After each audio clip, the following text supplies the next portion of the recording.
couple of years on that, playing this demolition expert, a bit of a sort of a urbanised Jocko, I suppose.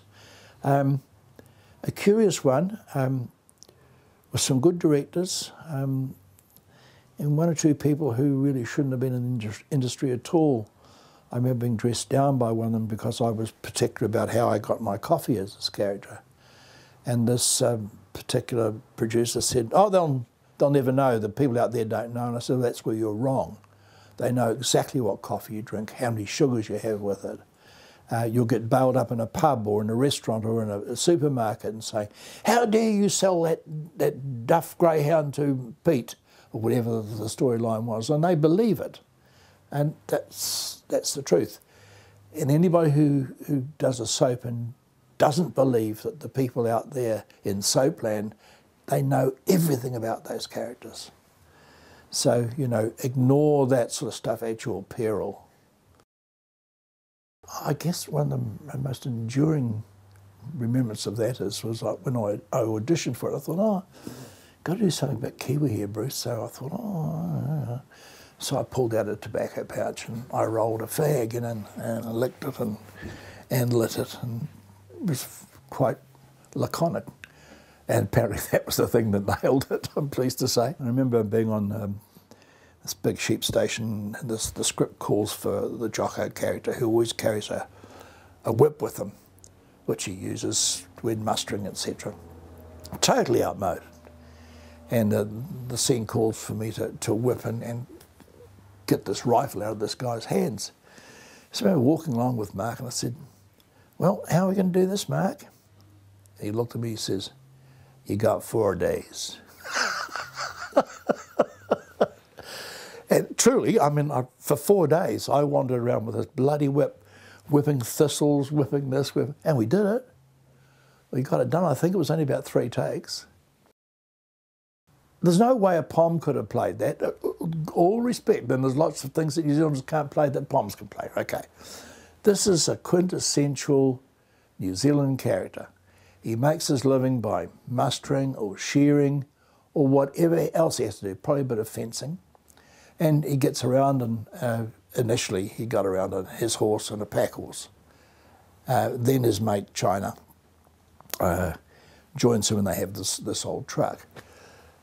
I mean, probably a lot of it was myth, but so a lot of the characters that we read about. They're a collection of all sorts of people, and I guess I just gathered those all together, and it was very, very, very successful. Oh, the odd incident. I had a race with Ian Mune, a horse race on Peka Peka Beach, and we went for it. You know, trucks beside and cameras up on the top of trucks and things like that. Finished the race, and Mune kept on going. And Mune screaming and yelling, he couldn't get his horse to stop. He hauls back on the reins, and the bloody reins break. Down he goes, sack of spuds. Guy got sacked for that. The equipment hadn't been checked. But poor old Ian, I'll never forget looking down at him. He was not a well person. I know when I auditioned for it, Finlayson said to me, he said, oh no, you're too young for this job. And I put my head to one side and I whipped my teeth out, and I came back with this gummy person, and he just collapsed. And so I got the role. Yeah, Sparky was the character's name. And he was the little informant and would do anything for a packet of fags. And yeah, enjoyed doing that.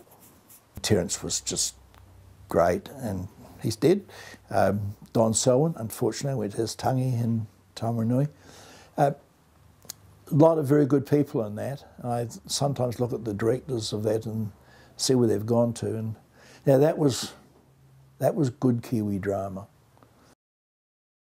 I played a farmer in that, and we had this night scene, and I'm shooting around on a trike thing, and I said, look, I really need to practice this because we've got to stop in a particular place, and no, we haven't got time. I said, well, you know, this is where stuff-ups happen.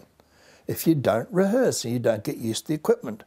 Oh, no, we haven't got time. Just come up here and just slam the brakes on there. I said, all right, okay. So I went. I hit the wrong thing. I hit the throttle instead of the brake and straight into the camera.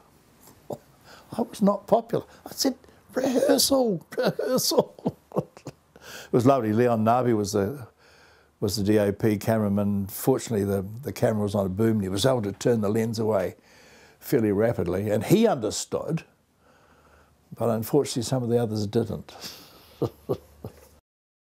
Curious one, that. I sort of played the blind piano tuner, and the scene was so dark that everybody was blind as far as I was concerned. Had the scene with Harvey Keitel.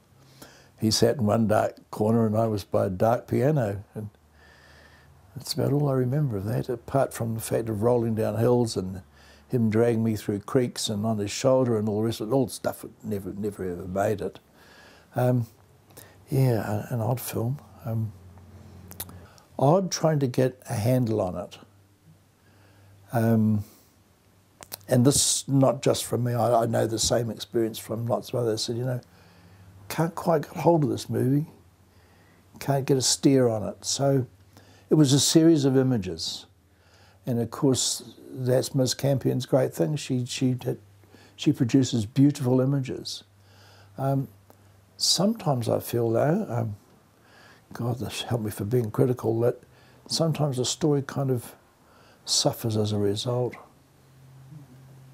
Yeah, an odd experience. Unfortunately, I never ever knew who I was supposed to be or what I was supposed to be. Even I went for fittings, and I'm this peasant type person, and then I'm dressed in armoury and stuff like that. I kept asking, look, who am I? What am I playing? Can I please have some background? And I remember getting into difficulties because they kept putting stuff in my hair and making me do it. I said, but look, we've been here for a couple of days, sure we have time to clean up, da-da-da. And, you know, Peter gave me heaps over that. But I didn't know who I was. And this is absolute honesty, I didn't know. Then the young boy was supposed to fire the arrow and sort of were about to get set up for this. And they said, oh, by the way, you're firing the arrow. And I said, well, there's the assumption that I know how to fire an arrow. Oh, don't you? I said, well, I think we might have a bit of rehearsal. Here we go again, rehearsal.